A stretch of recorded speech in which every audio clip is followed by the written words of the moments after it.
Good day, everyone. Hi, Just Tony, and waiting. how about you? Hi, John. Hi, Betty Goo. Hello. Thanks, everyone, for joining us today. We're just waiting for everyone to filter in. In the meantime, I'd like us to play the usual game that we play when we join these webinars, to let us know where you're dialing in from and what's the weather like where you are. So you can just let us know that in the chat section. So while that's flowing in, I'll quickly introduce myself and then turn it over very quickly to the other team members that you see on your screen. So I'm Tony Ann Robinson Beck, consultant at MZN International. I am in Germany at the moment, and it is very hot and very sunny. Okay, I see a few other people filtering in. John and Betty, do quick introductions before we begin. Thank you, Tony. I'm John, and I'm based in Kigali, Rwanda. It's actually sunny in Kigali, and I manage comms and marketing for MZN and our sister organization, Planet. Over to you, Betty. Hello. I also work for Human Planet and MZN, and I join currently from Istanbul, where it's sunny 30 degrees. Okay. Thanks, Betty Goes. So it seems that everyone in the chat is having good weather. I see a lot of sunny. It's sunny here and it's, over 30 degrees. So it seems like everyone is enjoying, the nice weather. I hope it doesn't get too hot, just something that we can all manage. So just a few housekeeping rules before we begin with the session. So as you know, we would run through our presentation for about 20 minutes or so, and then we would have time at the end of the session for questions. For your questions, please put them in the Q&A function, not the chat. You would see the Q&A function down at the base of the screen that you're seeing. And basically, you just type your questions there and we'll get to them. If you place them in the chat, there's a chance that we could miss them because everyone is talking in the chat. All right. The presentation will be shared with everyone, John. That's right. And the session is being recorded. That's correct. Yes. So no issues if you miss something in the presentation. We'll send that over to you at the end of either today or tomorrow. Alrighty. So if there's anyone new here, thanks so much for joining us today. We usually do these sessions to just touch base on what's happening in the sector, specific themes, and to have a quick discussion with you all. All right, so with that being said, I'll hand over to my colleague Betty Gould to kickstart the presentation. Thank you so much, and welcome everyone. Thanks for giving your time. So today we will be discussing about donor mapping, why it's critical for fundraising, and how to do it better, and how to do it in the way that we see it as it goes successfully. Chris, our managing director and our founder, who is involved in this area for more than 20 years now, will be joining us in 15 minutes. I'm here. And as okay. There he Hello, is. Chris. I heard how old you make me sound. Thank you. Okay, It's the then I experience. give the floor to you to introduce yourself. Okay, notwithstanding the apparent biblical age that my colleagues think I have, my name is Chris. I'm responsible for MZN International, this whole mess. I work with impact investors and donors mostly, formerly at Save the Children and World Bank, before that at Ernst & Young, one of the big four consultancies. MZN has been started 16 years ago now, so it's been a long time we've been doing this, and I am looking forward to discuss the nuances and particularly what changed around donor mapping, because I think we've made it partially redundant now, haven't we? Over to you, Pettigrew. Thank you so much. So, as I explained in the beginning, I work as a consultant at MZN, and many percentages of the work I do are revolving around donor mapping or advising NGOs or INGOs on funding strategies, how they can get sustainable funding from various different types of donors.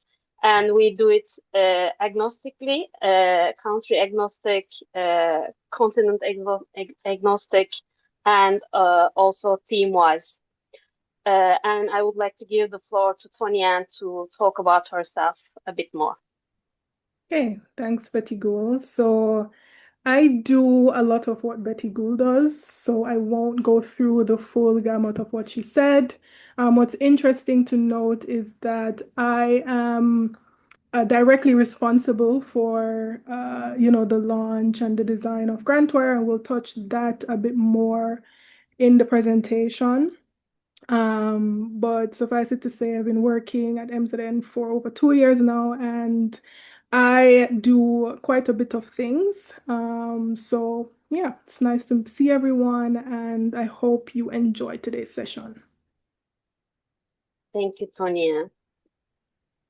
So what we'll cover today is I'm going to talk about all our sister companies, what we do differently from each other and how we complement each other, why we want to talk about donor mapping today, and look at how our efforts could fail and how to make sure that we don't go into those directions, how we explain the donor mapping to people, how we take steps to reach a successful donor mapping study, and we'll look at the framework afterwards, and then we'll look at how we take it up to the relationship level from just the sheets that we prepare, and then we'll look at some case studies, and then we'll turn the mic to you for some Q&As. So we are operating as three organizations, all serving for the same ecosystem. MZN, who has been established for more than 15 years now, and doing capacity building, funding strategy. So we actually help all the INGOs and NGOs to financially and organizationally and strategically to do better. And we touched the strategies of more than 300 NGOs up until now. And Human Planet does a complementary work to MZN, where it works to first get to know the NGOs and show them and advise them on the financial structures where they can develop themselves the most. So we look at different types of blended finance structures, impact bond structures, or how they can utilize catalytic capital structures, and we advise them on that. So we make them meet with the right investors.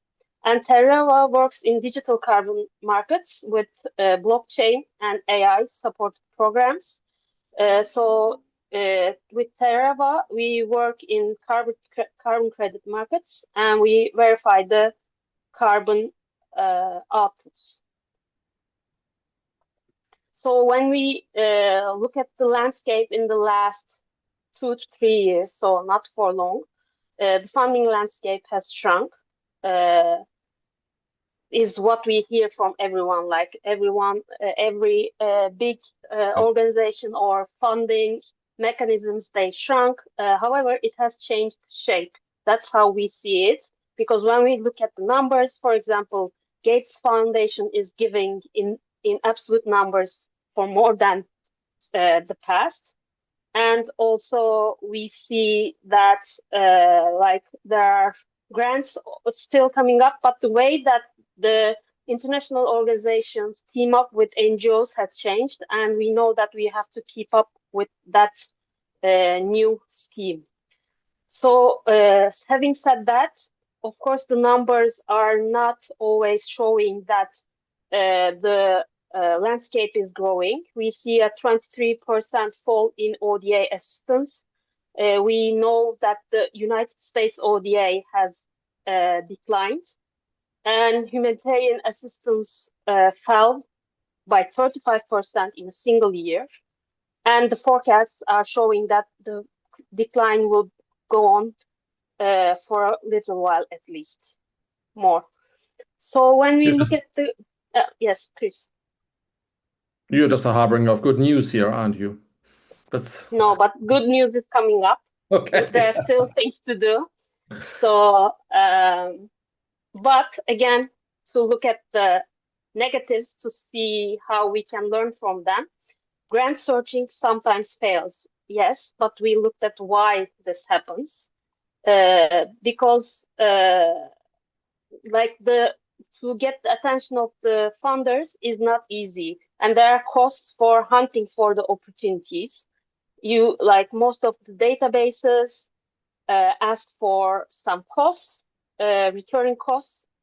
However, we know that we have to make the mapping smarter, especially with the addition of the AI. We have to make it easier, simpler, and smarter. And just to do the mapping doesn't bring us any results, but we know that for each and every funder, we need to have a follow-through plan, or we need to convert it to a real live engagement with the funder and the NGO. So donor map actually is a decision tool. I would like to say that it's a tool to get the relationship started. So no matter what AI does for you, or no matter how good or detailed the sheet is, your donor mapping sheet is, the real win becomes a real gain for you when you can really get into the relationship with the funder.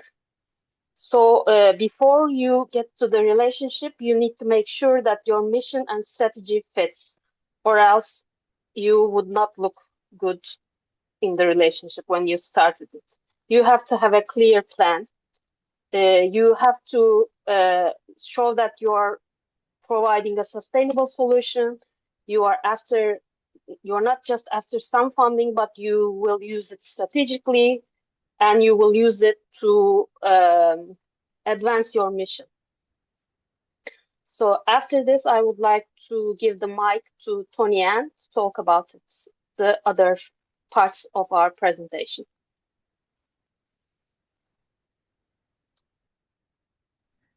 Sorry, I was muted. The next series of slides basically take you through a few steps that we think make a great donor map. So we start first with, your filter. What is your strategy, and what are the parameters that support that? So we would advise to set your funding targets first. So take some time, look at, the grants or the funding that you would need for the short, medium, and long term, especially looking at, what you need unrestricted versus conditional funding. You're supposed to look at also your thematic areas. What are your no-go areas? What are the areas within your programmatic implementation that needs the most support versus those that only need a little bit or need some type of hybrid approach to ensure that particular project success. You're also supposed to look at your geographies and the donor types that would fit that. So are you going for funders that are more bilateral? Are you looking for foundations? Are you looking for corporations or development finance institutions, etc.? We also think that it's important to create what we call like a prospect list.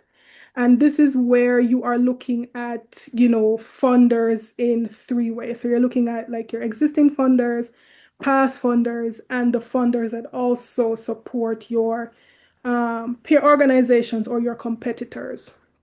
And what you're trying to do is to see how you could possibly, introduce new funders into the mix, restart relationships where relationships with donors have fallen through, or even to amplify or strengthen what you're already doing with your existing funders.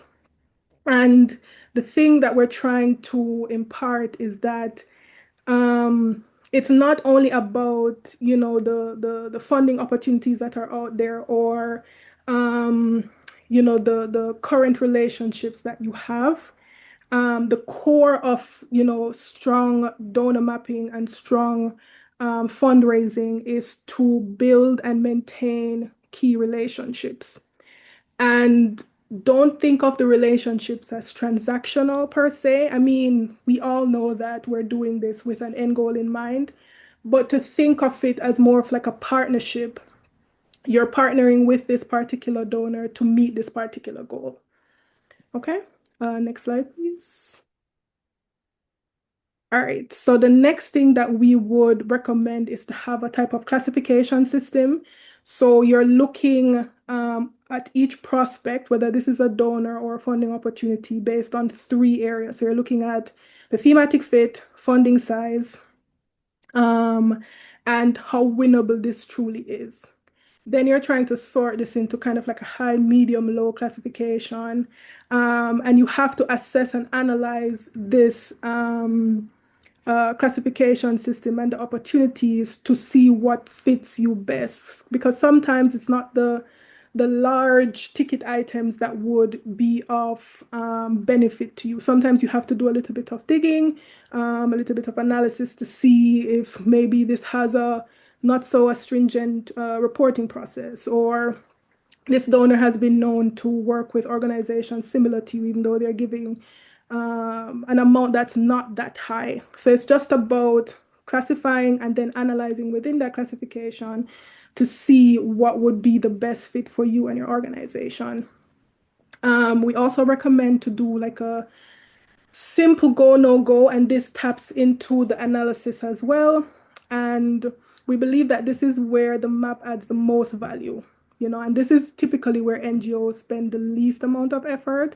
So thinking along the lines of having the system and then analyzing within that system will definitely help you to progress. Next slide, please. All right, so the next step is to own the approach. And this is basically just thinking along the lines of, for every priority donor, you're supposed to look at how to approach them. So we would recommend to create a short approach note, like what's the angle you're aiming for here? What's the entry point? Do you have any warm contacts within your organization? Do you know anyone in your network outside of your organization that could put you, in a good position to meet with them? We also recommend that, we should have at least one person spending time on that particular relationship. And what we mean here is that there has to be someone, a contact point for that particular donor. And they should spend time, ideally every week, to, move that relationship further. And as I've said before, the relationship is the real core of what you're doing here. It might be good to send a cold application, but it's always better to have a warm introduction, to know someone in the organization, and to have that level of dialogue and connection where they know who you are, they know what your organization does, and they're willing to be part of the journey. Next slide, please. All right, and then we have keeping the pipeline alive. So I've mentioned before that, there should be a person who is responsible for interacting with a particular donor. If your organization is small, then it would be a good idea to concentrate that in one person. But it's very, very important to have someone who maintains that connection. I can't underscore that enough. When it comes to expanding that list or expanding the connection outside of that core group or that person that is maintaining the map, we recommend to keep it relatively simple, make it shared and easily accessible. There should be full visibility for everyone who has anything to do with the project or the portfolio or the organization. And you can also think of having kind of like alerts for priority donors, like when there's significant news, you can do weekly database digests, etc. The key thing to remember here is that a donor map is something that you have to do consistently until it forms kind of like a habit. The map itself is where the information is kept, but the core, the most important part is building the relationships. Sorry, you can go to the next slide. All right, so introducing GrantWire. So I mentioned at the top of the presentation that I was involved in the design and the development of this tool. Basically, it's a tool that kind of does all of the steps that I've mentioned before. So it's a free funding intelligence platform. It monitors more than 5,000 donor sources and it's updated every day. There's an automatic match classification. There is an analyst note, so you know whether to pursue an opportunity or not. And it's free and it will stay free forever. And we wanted to create a tool that could help organizations to kind of streamline not only funding searches, but also to connect those funding searches with, the donors who are putting out these opportunities. So you can, kind of do your mapping there as well. Next slide, please. Tony, can I Chris. continue? Yeah, Chris, go ahead. Just on the last slide, we've had lots of feedback. Tony Ann and the team around Tony Ann and I, we've launched GrantWire. Tony Ann, remind me, that was like 2 months ago or something like this. 2 months, yeah. Yeah, something. And the reception was really, the uptake was really, really good, principally because it saves signing up to expensive proprietary databases. It saves you 4 or 5K per user per year. But I just wanted to highlight here that it will stay free forever, not as a way for undermining any other competitors or as a way to generate any sort of benefit for us, but because we've developed GrantWire in line with our mission. GrantWire looks at grants, and as Betty mentioned, grants are really down 20+%, and they're not coming back anytime soon. So we thought the best we can do is we obviously help our partner NGOs move towards private capital a lot, but on the remaining grants, we can at least make those grants easier to find.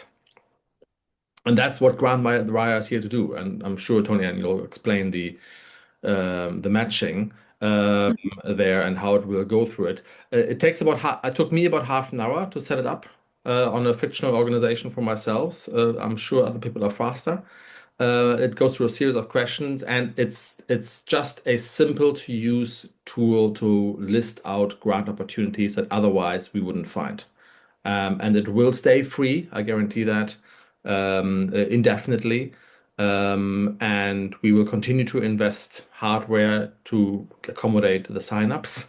And it's not something that we take away from the NGOs community, which we are part of, to then monetize in 5 years' time. That will not happen, and we won't do that. And so you can rest assured here. Just wanted to say that.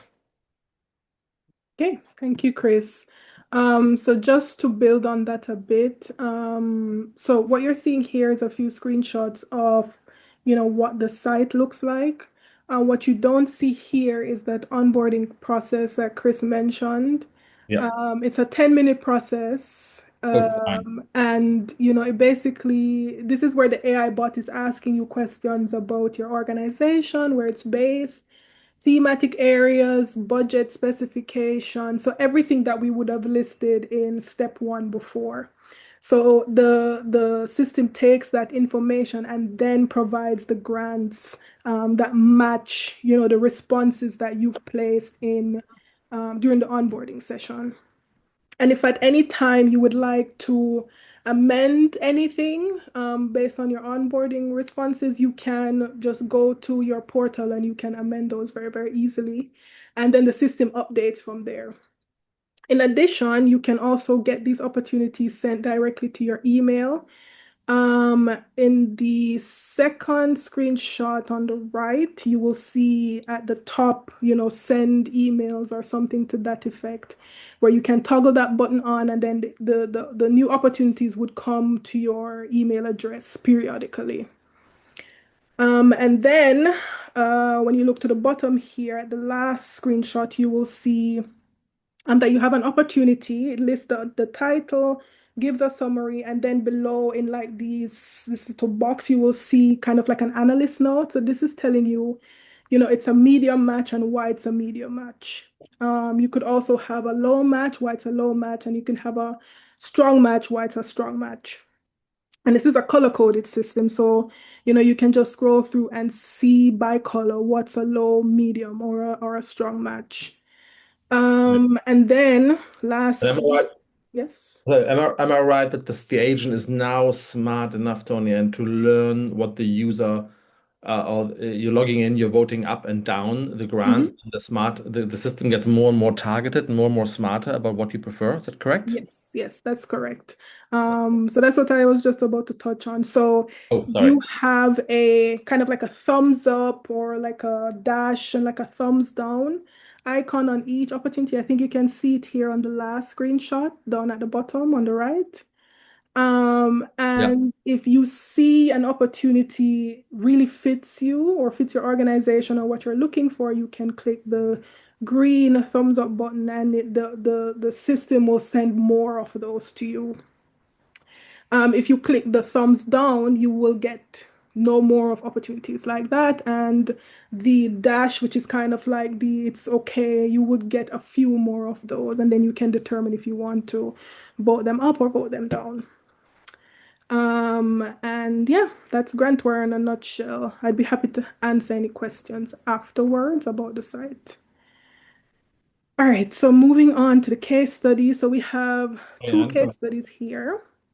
Um, Tony, yes. can I just say, because it fits in here, I got Mhm. two WhatsApp messages from people who are listening to us right now asking me if there's any charging at a later point, whether it's really free or just initially. No, it is completely free. It links to Mhm. opportunities, it goes to the donor website, it shows you.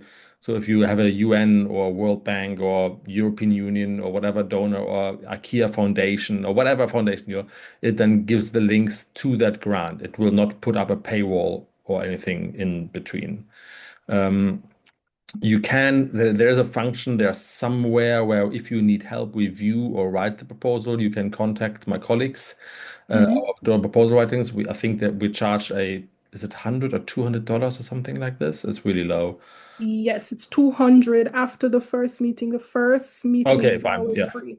Yeah, but that's only if you need assistance for that. Mhm. The finding, the donor mapping, which is why we're mentioning it, really is free. So just to answer those messages I got.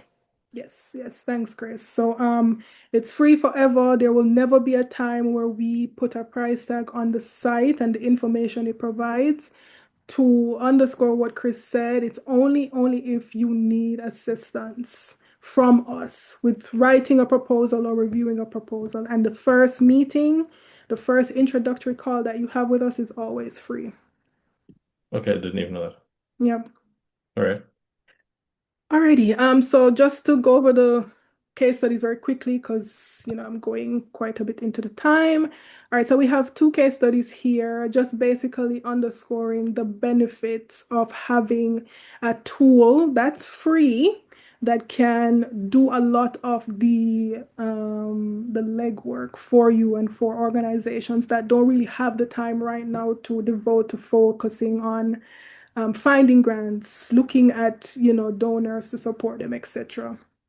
And basically, what we want to share is that Grantwire provides, it filters opportunities for you, and it will collate those that match what you have inputted in the system. But it's always, always, always important to use it as a tool and not necessarily as a substitute for what you do. So, you can check the site once you've signed up and you've gotten a few opportunities to make sure that it's running how it's supposed to run, it's giving you what you need. And we always recommend to vet the information because, as you know, sometimes AI can make mistakes. All right, last slide, and then, okay, second to last slide. All right, thanks, Betty Boo. So just a few things to note based on what we've discussed today. It's important to do consistent efforts when you're doing your mapping. Those go a very long way. Try to keep things simple and, maintain shared access so everyone can look at the document or look at what's provided and know what's going on. We recommend to automate the search, but humanize the approach. I just went through that a bit more. Fit beats volume. So even if you're not getting a lot of hits, if you're getting some and those match what you're looking for, that's better than having to whiff through a large number of donors or donor-related information. You can use our framework to build the donor map that you would like to have. And as I mentioned before, you can book a free intro call on any grant listed on GrantWire, and that call is free. Cool. Okay, next slide. The next slide after that.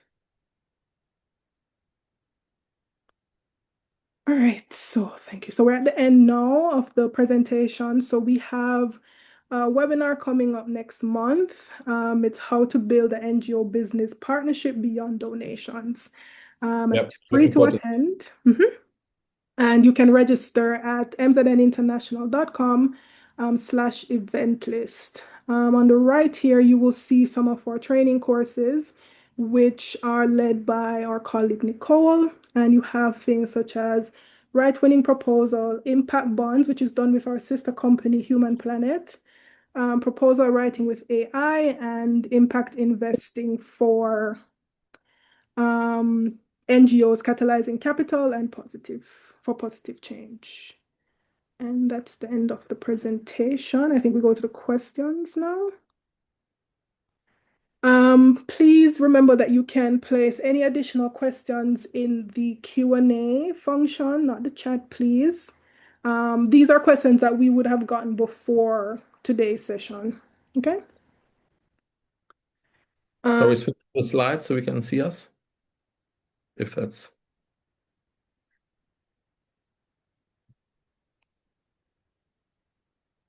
Righty. So let me see if I can answer the first question. So the first question says, how is fundraising changing/useful with the use of AI being navigated?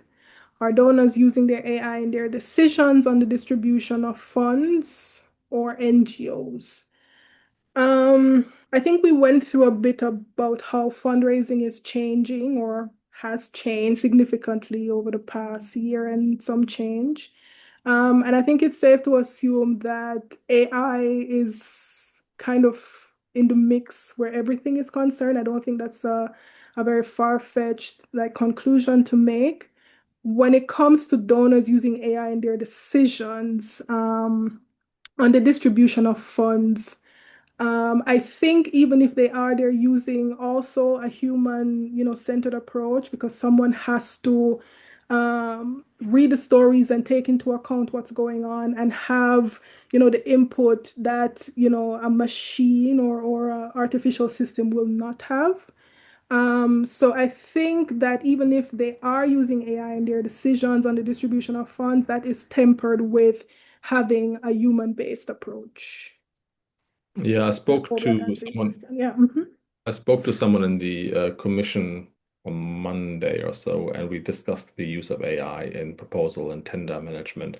And yeah, it's separated, Tony, and it's exactly as you say.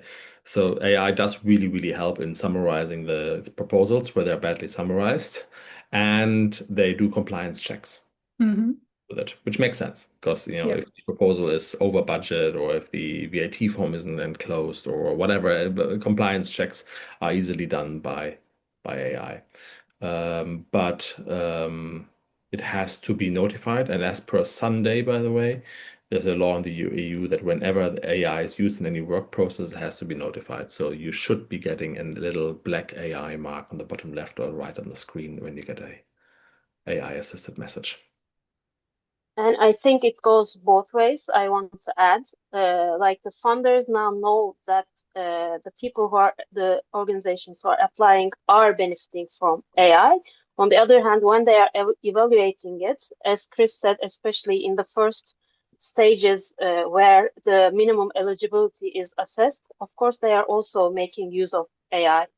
So I think in both processes, some AI is used, but it's not the last decision maker.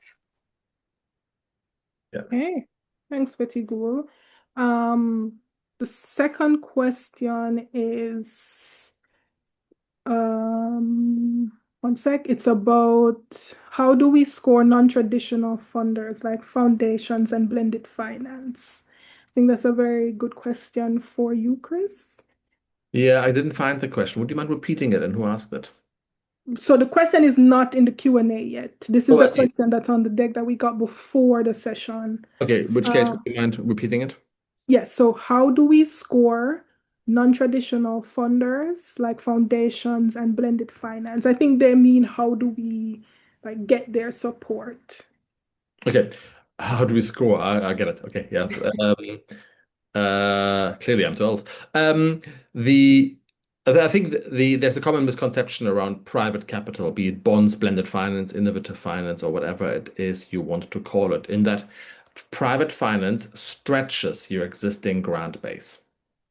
It doesn't by itself, in most cases, not all, but in most cases, just provide a completely standalone funding. So if you imagine say you have $100 in grants in an agriculture project in country X, doesn't really matter, then structured differently, private capital can stretch that grant and multiply it.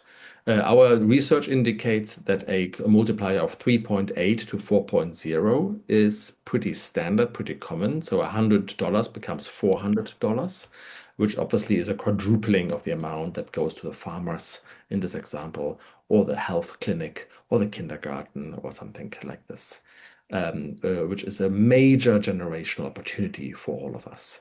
What it doesn't do in most cases is just not ignore grants, because we're using the grants to de-risk the overall investment, making something investable and that is previously not. There are some examples where I've mobilized significant investments into impactful ventures that are without any grants, be that a mangrove recovery, or we just had a prosthetics project in Egypt that achieved that.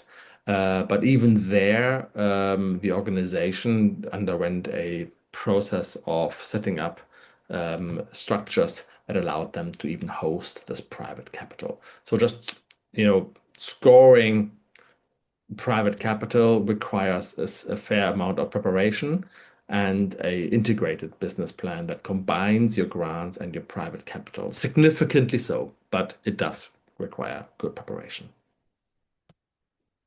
Hey, thanks, Chris. So we have a few questions. Two of them I think are combined. So they're basically asking, like, what are the best ways to develop relationships with donors outside of, cold outreach or, waiting for it to happen by chance.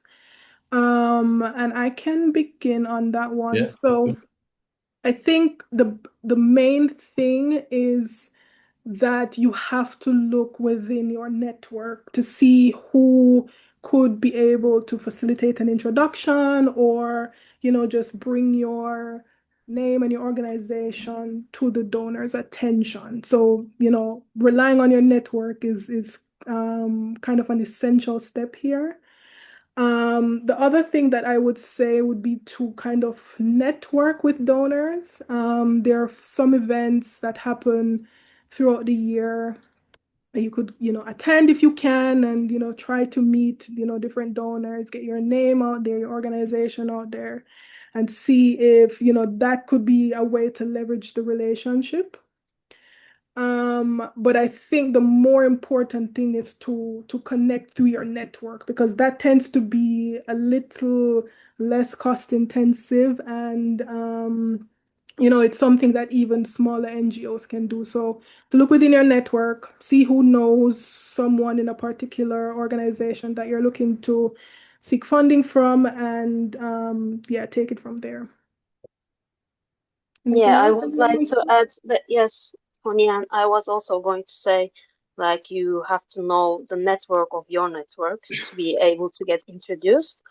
And although attending conferences or attending these meetings where funders come together with NGOs, it requires cost, but it could be started with just if you're applying to a request for proposal and they say at this hour we have an online Q&A, you can even go there and ask questions and introduce yourself. Even that is a step making the relationship a bit warmer, and then maybe you could follow up uh, with an email or with some LinkedIn message, etc.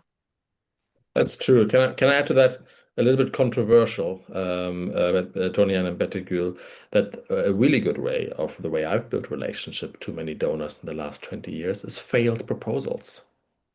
Good failed proposals. We sometimes have the habit of having a proposal not selected or like a job application, and then sort of going away and forgetting about it and moving on. Whereas most failures are marginal, unless you have a totally bad idea or a terrible proposal that hurts your relationship. Let's face it, if you're putting a good professional proposal into a potential funder or donor, then and they don't select you, they are probably selecting someone who is like 1, 2, or 5% better in their ranking. It's not a total loss. So that's a great opportunity to say, like, were we on the right track here? Give me some feedback. Were we on the right track here? How does this play into your strategy next year? Um, this project is still very much worthwhile funding, and they clearly agree with that often, but they just don't have the budget, or they can't have the capacity to run through another procurement process this quarter or this year. So keep the conversation alive. They've already spent hours, reading your proposal, marking it up. And often the decision when you sit at the donor or funder side is pretty hard. You really would like to, but you just somehow can't because you only have one thing to give away. So I would invest into relationship building and seeking out a conversation after you failed a proposal. And I would like to add to that, for example, like funders, big funders like GIZ, even, they do provide feedback and they Yeah. do explain why you couldn't make it this time. So it's a valuable conversation. And sometimes the feedback is pretty generic, right? I mean, sometimes it's like, okay, well, you could say this to 1,000 other proposals. But then that's a great basis to go back and say, hey, thank you very much. I appreciate the time you invested. Could we have a quick conversation, even 5 minutes about this? Not trying to change the outcome, just saying, let me understand this, where does this fit in next year? Which thematic area are you involving in? It's a fantastic way to network.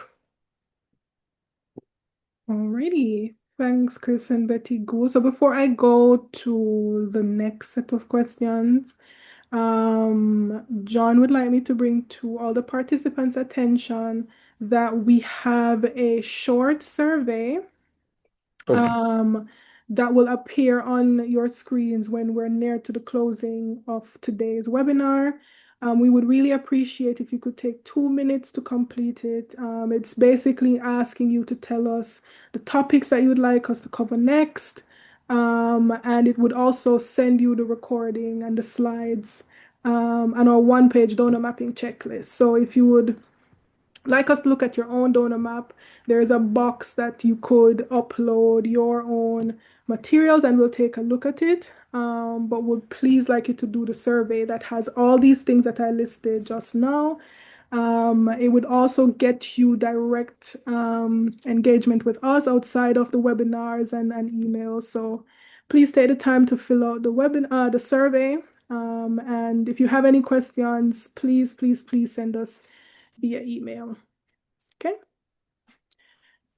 Alrighty, so the next questions are more GrantWire specific. So someone is asking that they noticed that GrantWire only accepts work organizational email addresses and how that works for small NGOs.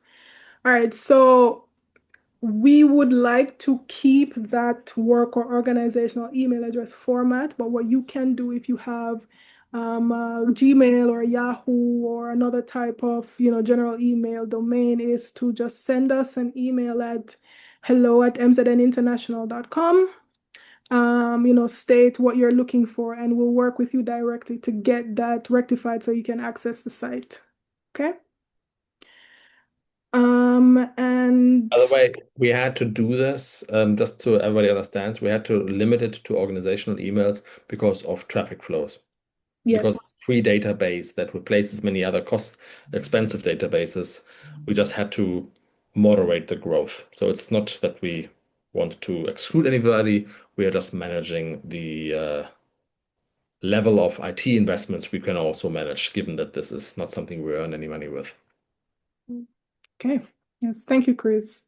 And then someone is asking for more information on GrantWire and how they can access. So you go to grantwire.org, and you would click sign up, and then it will take you to the onboarding process. You fill out the responses, and then once you're finished, it will take you directly to the page that has all the grants that would match the responses you placed during the onboarding session. If you have any other questions, you can also email us at hello@mzn. We'll get back to you. And then the last question, if no others come in, it's asking, with the donor landscape shifting so fast, what's actually changed about what captures donor attention today versus even a few years ago? Who would like to take that one on? I can start maybe. Since we said that the shape of the investment landscape is changing towards also attracting private capital, they want projects which are investable, which are evergreen, which are sustainable in the uh, past way we used to say, but like they are generating revenue to be able to invest again in the projects, in the beneficiaries side again.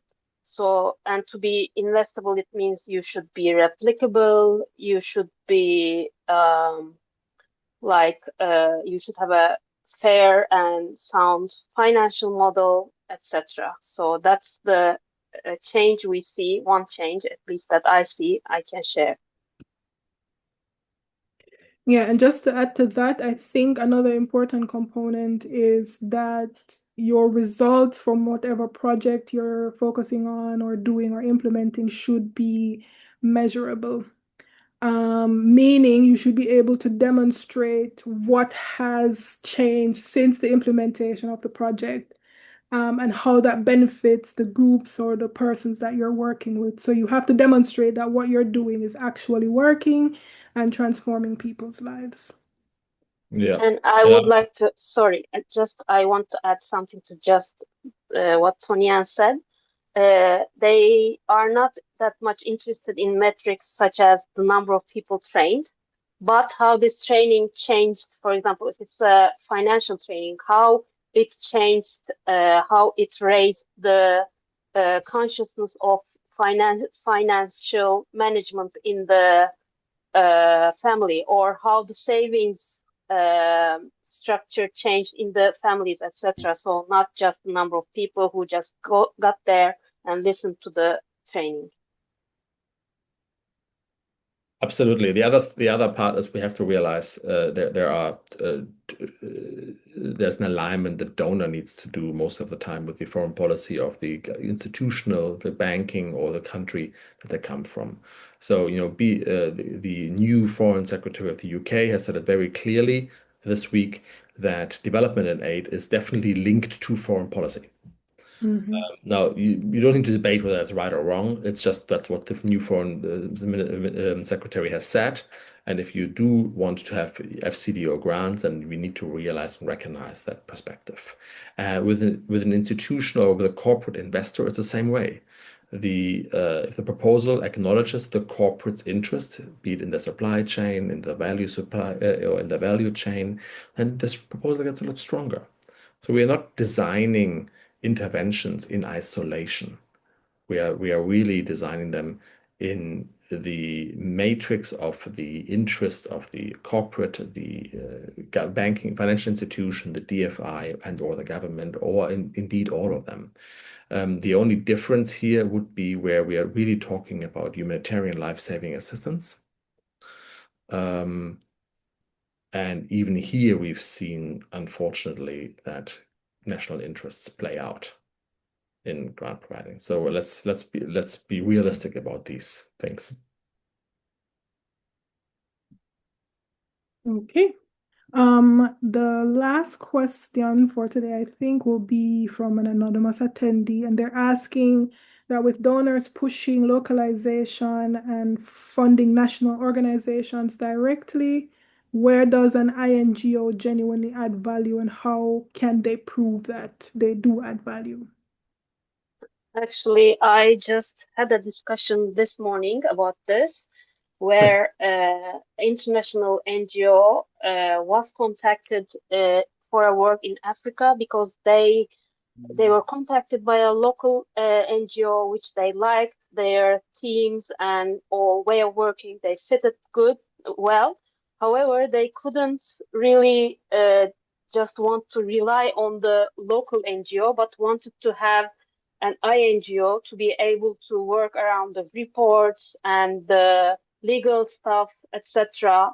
So, like you will see in most of the proposals and requests for proposals, that they want a consortium, not just a standalone NGO. And what they want is they want a localized NGO to be able to know the beneficiaries and the local conditions, and then they want the INGO to support them in the delivery of the complicated operations and the legal structures, financial structures, the reporting parts, etc. So they usually want a combination of both.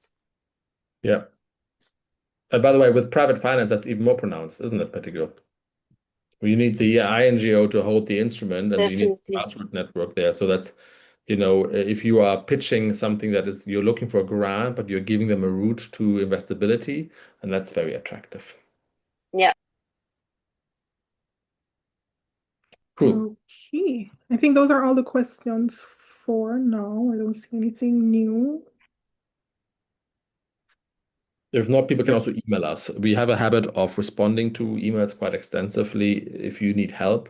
I think it's worth remembering that MZN is a social enterprise. We are here to build better NGOs and nonprofit organizations. So if you just need a little bit of help, send us an email. We're not going to send you a bill straight away. Alrighty. So, if there are no other questions, I think we can close for today, guys, right? Thank you for Thank you everyone very much. for Thanks attending. everyone for joining. Please remember to do the survey. It will pop up on your screen once you leave or before you leave.